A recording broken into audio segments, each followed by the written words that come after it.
coming up here mainly between the 1930s through the 1970s. Once the Texas Parks and Wildlife Department acquired the property, they were able to shut that activity down, but a lot of damage was done in the shelter back when this was private property.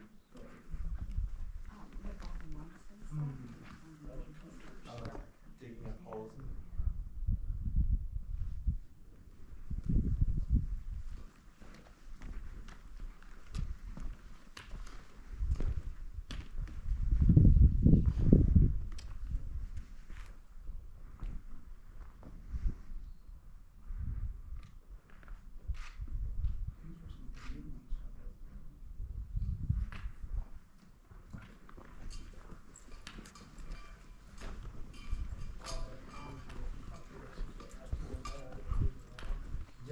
Yeah, that's probably the main purpose is security surveillance for trespassers, but it does capture the odd dad footage a lot also, so we can kind of tell what and when they're up here and what they're doing. So this spot where we are here, the back wall here, this is one of the most highly concentrated areas of pictographs that we have in the park. But really quickly, I'm just going to kind of turn our focus to looking out of the mouth of the shelter. And here's where we can see all that fire-cracked rock that was spilling out towards the mouth of the shelter from back on the hillside over there. All of these stones up here are part of a process known as earth oven cooking. What ancient people would do, they would dig a shallow, wide depression in the dirt, a pit.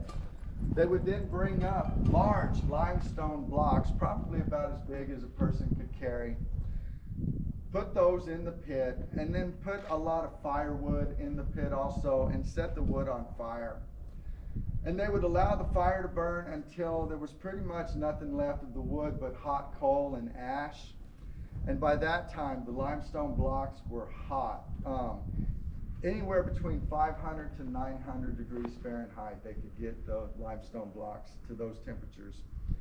So what ancient people would do at that point would be probably put some wet green material over the hot rock, maybe prickly pear pads or something like that. They would then lay down inside the pits those items that they had dug up that they wanted to cook, like the bulbs from the lechuguilla or the soto. They would lay those on top of the prickly pear or other wet material. Then they would put another layer of really green and wet material over the food items. Then they would cover the whole thing with dirt and seal it up and let it roast in the ground for up to 72 hours. We mentioned you had to cook some of these plants that long to make them safe to eat. The reason we see so many small pieces of stone up here in Fayetteville Shelter is a process known as thermal cycling was happening with the earth oven cooking. When you heat limestone blocks to that temperature and let them cool down and you keep repeating that process, eventually it's going to stress the limestone to the point where it's going to crack and break into these small pieces. Once you were left with these small pieces, these are useless for earth oven cooking because they will not get hot enough and you won't be able to maintain the temperature long enough with the smaller pieces. So this is all just kind of refuse that people were probably pitching out of the mouth of the shelter and then bringing up new big pieces of limestone to start the next earth oven with. But the floor in here in Fayetteville Shelter, this is one of, if not the largest rock shelter in the region. Just look how massive this shelter is.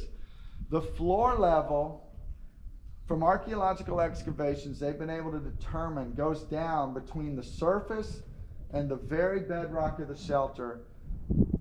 9 to 13 feet deep is the thickness of the cultural debris currently here in Fayetteville Shelter. Not all of the debris, but a lot of it is made up of fire-cracked rock and dirt and ash from the earth oven cooking. So just imagine for a minute one of the biggest rock shelters in the region with a debris field between 9 to 13 feet thick, mostly from earth oven cooking. How many earth ovens were built and used up here by how many people? And for how long was that process going on up here? We know that people were living in Fayetteville Shelter for at least 8,000 years. and possibly longer. The first humans came into the region over 13,000 years ago, so they may have been here even earlier than 8,000 years ago. But we know they were living here at least 8,000 years.